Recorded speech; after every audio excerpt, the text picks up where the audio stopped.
Hello to my English parents again. This is Mrs. Munoz.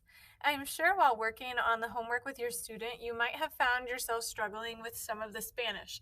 I'm going to show you a couple of resources that you can use to help your child to be able to understand what's going on, both in Spanish and English. That way, they're still working to learn the Spanish, but you can also help them understand the directions to their assignments.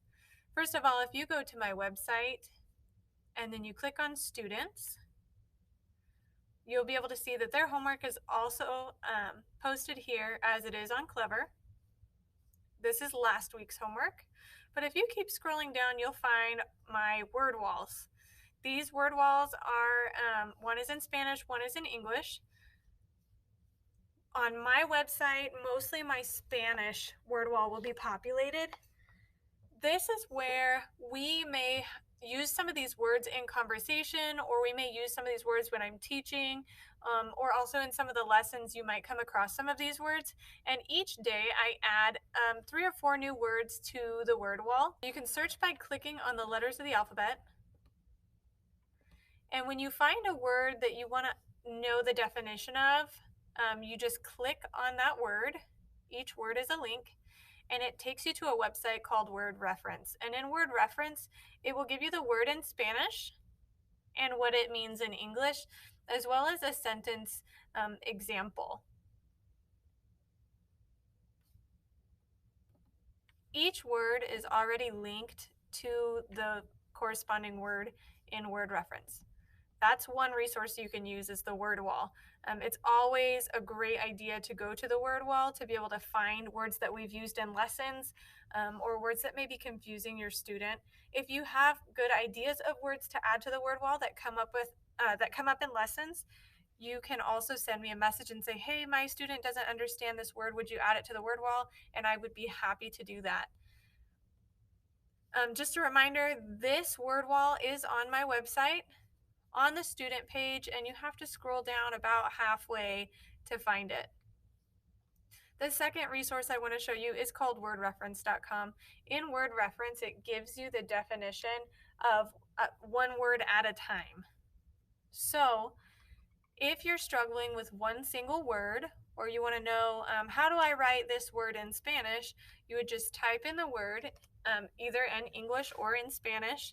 So it could be like gravity, and then you search for it, and it finds it in Spanish right here. Okay, and if you're not talking about force and you're talking about how serious something is, there's another definition here. So if you're not finding the exact word you want, just keep going down the list and you should be able to find it. That's Word Reference. It's best for translating just one word at a time.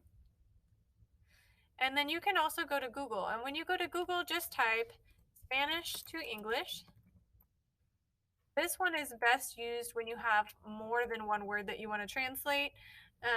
You can copy and paste text from somewhere. So for example, I'm going to go back to the top of this website, and I'm going to go home, and I'm going to find this text right here, which is in English.